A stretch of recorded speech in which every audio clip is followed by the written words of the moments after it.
Halo, selamat pagi semua. Selamat menjalankan aktivitas masing-masing. Di pagi ini saya mau melakukan pemupukan tanaman padi saya yang kedua. Ini ya. Sekitar ini tanaman padi saya itu sekitar umur 20 HST.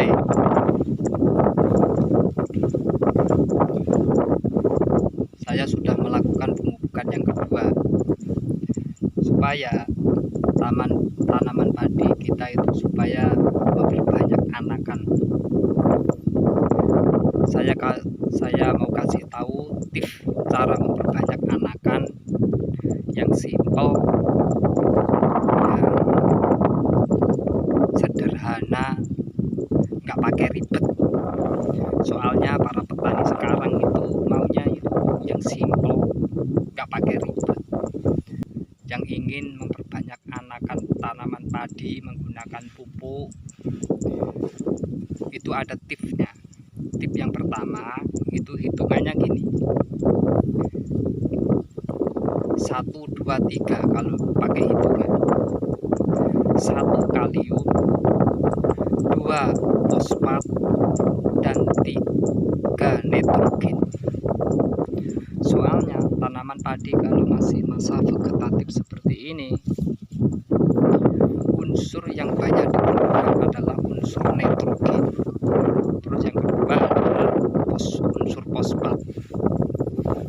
Itulah hitungan pupuk yang benar untuk masa vegetatif. Caranya gini, kalau memakai pupuk subsidi saya itu gini. Seumpama ini urea 2 gayung ini, terus poskanya itu 1 gayung, itu sudah banyak unsur N-nya. Soalnya poska sekarang itu, poska subsidi yang aku maksud itu unsur N-nya sudah tinggi. Terus yang urea itu kan pupuk tunggal, sudah kandungannya nitrogennya sudah tinggi. Soalnya pupuk tunggal yang urea itu kandungannya cuma nitrogen aja.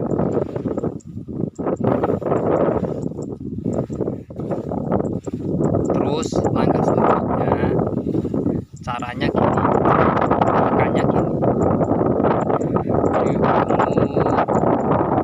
pemupukan yang pertama ini di umur 7 atau 8 hari setelah tanam itu harus kita melakukan pemupukan yang pertama.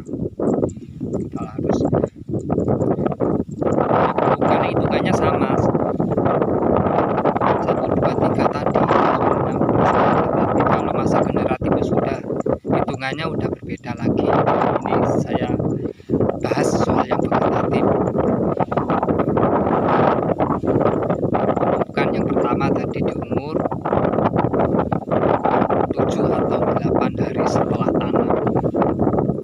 Terus pemupukan yang kedua itu di umur sekitar 20 HST, supaya tanaman padi itu kan tumbuhnya sudah subur kayak gini. Nah, ini masa suburnya tanaman padi kalau sudah. Nah, kalau kita kasih pupuk lagi itu akan kegenjot prinsipnya. Dia akan selalu memperbanyak anakannya itu subur, akan tumbuh anakan terus. Terus tip yang kedua itu ini penting. Setelah pemupukan pertama tadi sekitar umur 15 HST itu kan sudah mulai tumbuh rumput yang tumbuh. Itu harus segera dikendalikan. Tadi dikendalikan dengan cara dicabutin atau di herbisida, terserah. Mau diosok pokoknya terserah, yang penting harus dikendalikan dulu rumputnya. Kalau sudah dikendalikan di umur 20 HST, supaya kan diobat sama herbisida, itu kan sudah mulai layu-layu, kita genjot pemupukan yang kedua tadi, itu akan selalu padi itu akan normal, supaya nutrisi itu terserap oleh tanaman dengan sempurna. Anakannya itu akan banyak kalau seperti pengalaman dari petani saya itu seperti itu. Soalnya saya itu selalu otak-atik gimana caranya, itulah solusinya. Dan pengendalian hama juga penting. Ini juga sangat penting.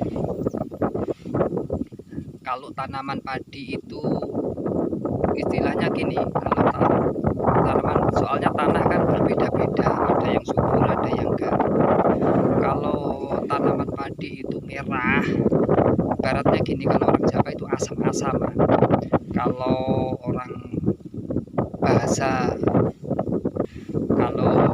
asingnya itu ibaratnya gini, pH drop, tanam asam-asaman.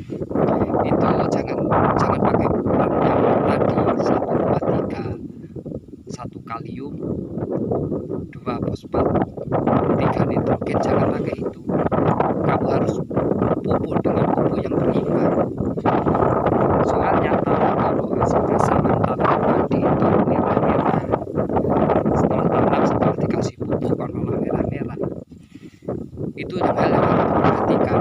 Jangan sekali memakai pupuk yang kandungan nitrogennya itu lebih tinggi. Soalnya kalau kalian pupuk dengan kandungan nitrogen lebih tinggi, dia akan drop, dia gak malah semakin tumbuh, dia akan semakin drop, malah semakin parah penyakitnya.